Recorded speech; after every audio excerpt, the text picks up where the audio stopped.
thing on? I suppose so. Good evening, everyone. My name is Robert Marsh, and I am a believer who struggles with alcohol and drugs. My sobriety date is April 16, 2014, and I would like to open with an opening prayer. Dear Heavenly Father, thank you for being with me once again. Thank you for using your words in my life to hopefully help one person in this room tonight. Thanks for everything you do day in and day out. Amen. I was born in North Fort Myers, November 16, 1983, at Lee Memorial Hospital. My parents loved me. I had a great childhood, a fun, normal childhood. My mom divorced my biological father when I was 5 years old and married our neighbor a few years later. My biological dad had a camper and lived in a driveway for a while. I found out later that he had a drinking problem and was very mean to my mom. That's why she divorced him. But since she remarried, I had a new dad now that loved me dearly, and he so adopted us and gave us his last name, I think, when I was around 7 years old. I was completely okay with it. My parents loved me and gave me everything I needed. I played sports, was in Cub Scouts, a normal childhood. We went to church occasionally, mainly on Easter, or when we visited my mom's family in Sarasota. Didn't really have God or Jesus in my life. My mom gave us bracelets that said WWJD. When we were younger, it meant, what would Jesus do? Because I always got into a little bit of trouble. Suspended from the school bus for throwing water balloons full of beer at the bus driver. My dad had beer on tap at the house, and I thought it would be funny to do. They tried to charge me with attempted vehicular manslaughter, but that's just another story. My parents drank occasionally. In my early teenage years, I had some friends that always came over.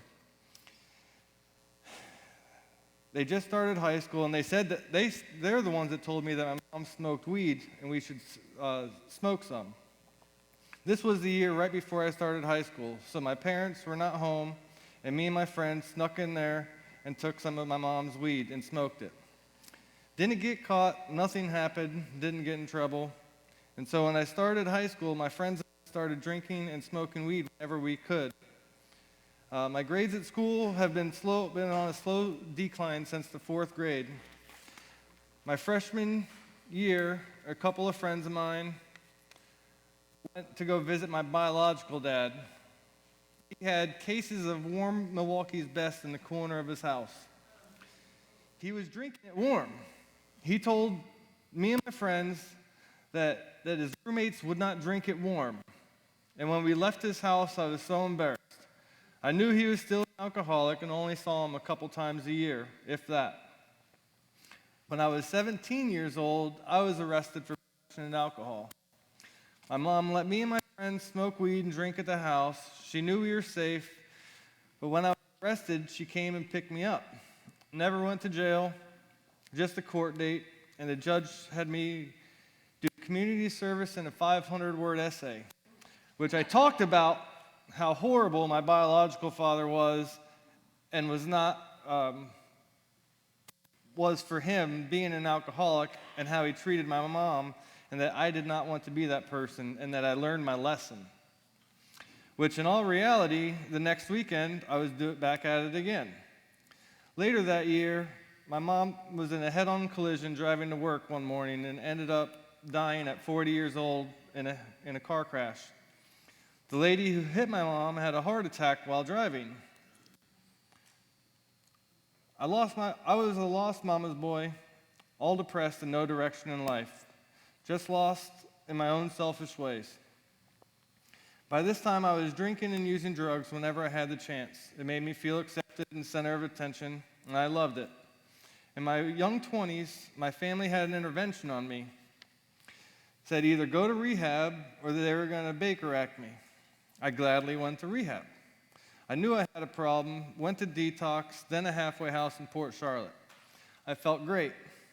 I had a couple weeks sober, and then at a halfway house, a 50-year-old man was making me pee in a cup for a drug test. He was watching me very closely, and I couldn't pee at all. And that went on for like 20 minutes, him trying to watch me. So he said, you have 5 more minutes to pee in a cup, and if I didn't, he was going to kick me out. So after 5 more minutes, I packed up my stuff and went home. I felt great. Family was excited. I was back, so I stayed away from my friends because they were still drinking and doing drugs. So my high school friend was getting married and wanted me to be in his wedding. After a few months, I finally said yes to being in his wedding, and I haven't hung out with them the whole time. And on that day of his wedding, I ended up with an 18-pack of beer and a couple grams of Coke. And then it was another 8 years of not looking back in complete insanity.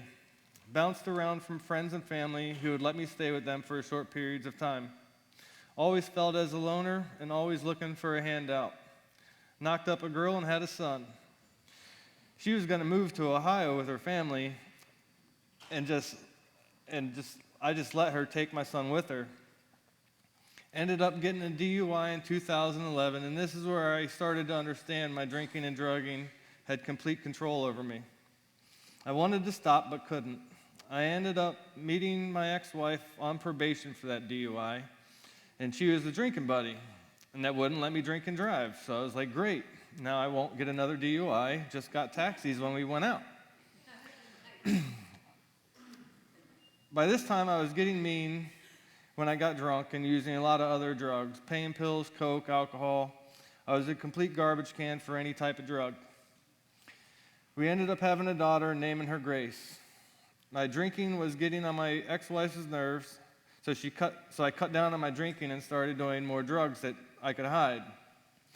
I was able to provide for my family financially for a little bit, and that brings me to my bottom. When the pain pills and heroin had me spending $100 a day, the bills backed up, and my landlord let me know that if I didn't pay him, the next Friday he was going to kick me and my family out. I was completely out of options. I was going to end up homeless, dead, or in jail. I had my own intervention. I had my parents, my ex-wife, my sober brother all over for dinner, and this was the first time of being honest with everyone. I told my boss as well that I had a really bad drug problem. They all knew something was going on with me lying, stealing, and not being present even when I was around them. I thought I hid it so well. My sober brother recommended that I went to meetings with him. I said, sure, I don't know how to live sober. I thought my life was over. I couldn't have fun or joy if I wasn't high on something. So I went to my first meeting, which was a Celebrate Recovery on Monday night in Cape Coral. I don't remember much from that night, but a gentleman asked if he could pray for me to relieve the bondage of alcohol and drugs for me. I said, sure. The next day, I smoked some weed to help with the withdrawals from the opiates. Went to another meeting that Wednesday. That was my first day completely sober, and that same guy that prayed for me on Monday was there. And I sought him out to say another prayer for me that night, and he gladly did without hesitation. I also heard I needed a sponsor, that I needed to get one quickly. Another guy walked up and asked if I had a sponsor. I said, I do not. He said, here's my number and call me tomorrow. I started calling this guy every day and spilling my guts to him. Said, things will get better, just stay sober and keep coming to meetings. He asked me what was I willing to do to get and stay sober. I said, I'll do anything. I was out of ideas. He said, okay. Then you were ready. Time to do some work. Go to 90 meetings in 90 days. I really thought that was impossible. He said, I did, and so can you. So I told my ex-wife, I told my boss, I needed to do this, and they both said, please do. I don't know why they wanted me gone, just hopefully I would get sober. So I started going every night of the week, calling my sponsor daily, and meeting with him once a week. Started doing steps of recovery. Step 1 was easy. I knew I was out of ideas. My sponsor offered me $20 to go try to do some controlled drinking. I said, no, thank you. I don't want to do that anymore. I was desperate for help and followed all of his suggestions. Somehow, during my first 90 days, I stayed sober, met a lot of cool, happy people, and started talking with them on a regularly seeing them at all the meetings, from CR, CA, and AA. He even went on vacation in those first 90 days to a small town in Georgia. I still had to go to meetings on vacation, I was told.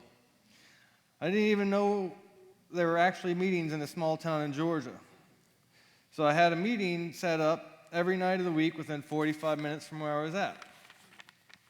One of those nights I was lost to find a meeting. I was about to give up because I was at the end of the street and a police officer pulled up behind me. So I pulled over and waved for him to pass me.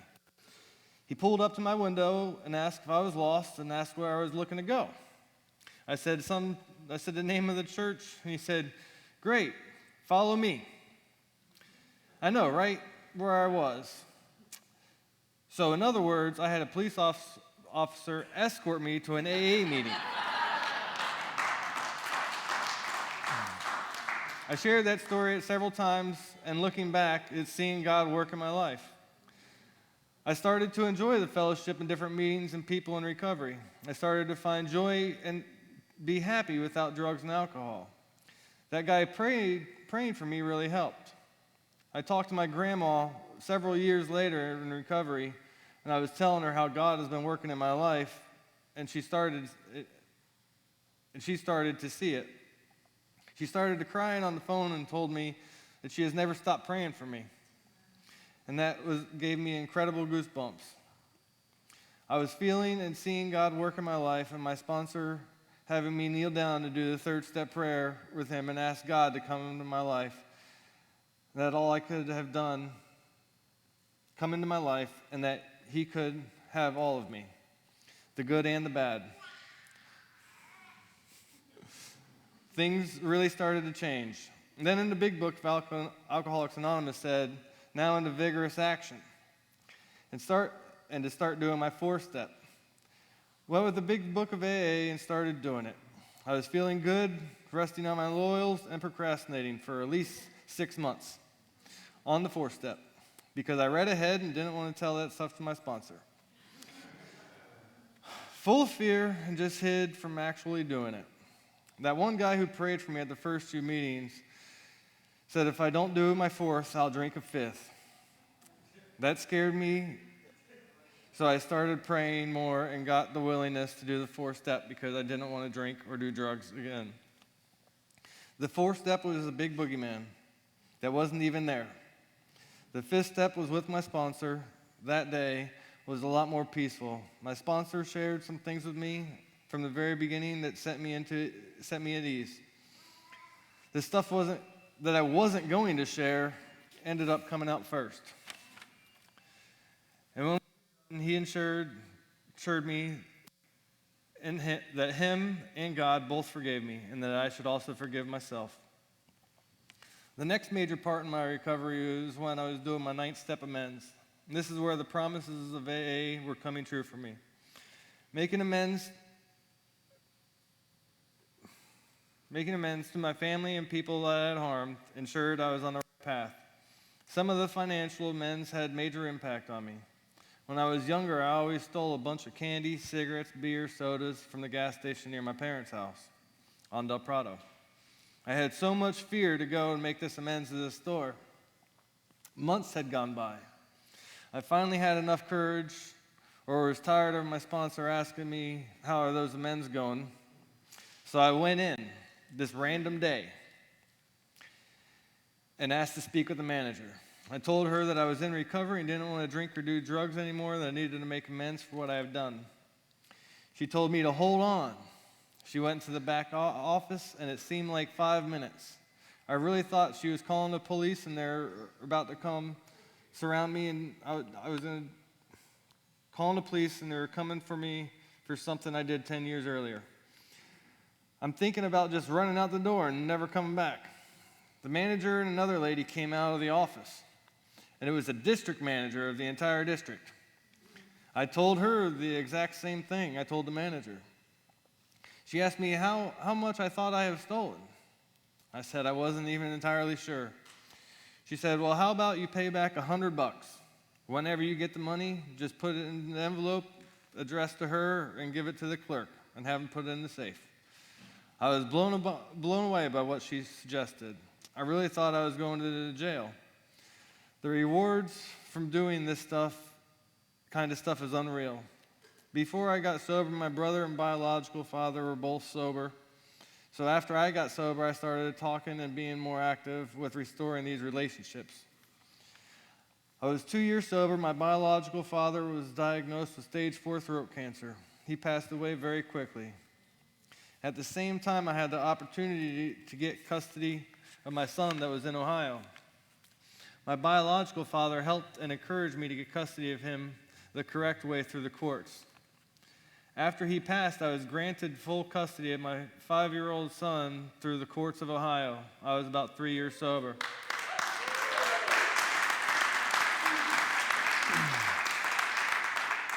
Me and my ex-wife decided to get divorced.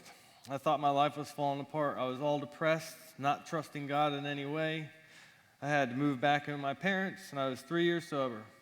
Why has all this happened to me? I was feeling horrible, not wanting to drink or to do drugs. I kept calling my sponsor and going to meetings.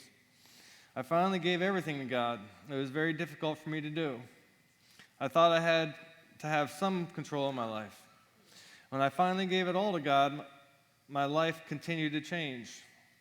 Ended up moving in with my sober brother and his wife to help be a part of Celebrate Recovery when it first opened up 8 years ago, the one in Cape Coral. Things were getting better when I started to trust God more and myself less. This is when I started to grow more towards God and gain His trust, and His plan for me is better than I could ever imagined of. Somehow, I have changed. By doing this work, I have been able to see other people grow and change. My selfish, self-centered ways have changed to some degree. I'm not perfect. I still have a lot of work to do. I still have moments in my life that I noticed and see when I am becoming selfish and self-centered, and has given me the tools to help change my selfish ways. Celebrate Recovery and Choose Recovery and other fellowships that I am involved in have actually given me a life worth living. I'm engaged to a woman who is also in recovery. She is amazing. And now we have a little baby. I know God has put us together. The past couple years, I have actually been able to be a good father, son, spouse, brother, employee, a useful member of society, which I believe I used to be worthless and useless. I don't know what God has in store for me, but I assure you, I get out of the way and let God work in my life, things are way better. When I use the 12 steps and principles behind the 12 steps is to be of service to others. For me, that means to be of service to my kids, fiance, my employer, and all the people I'm involved with. It's easy to be that person in recovery meetings, but using this stuff in real everyday life is where I find most rewarding. If I am consumed by selfish ways, my days are not good. I have to always be aware of my selfish ways, and the hope I have for a newcomer is that if God can get and keep me sober and happy, just imagine what He can do for you. Have a great night. Thank you. Thank you so much. Thank you.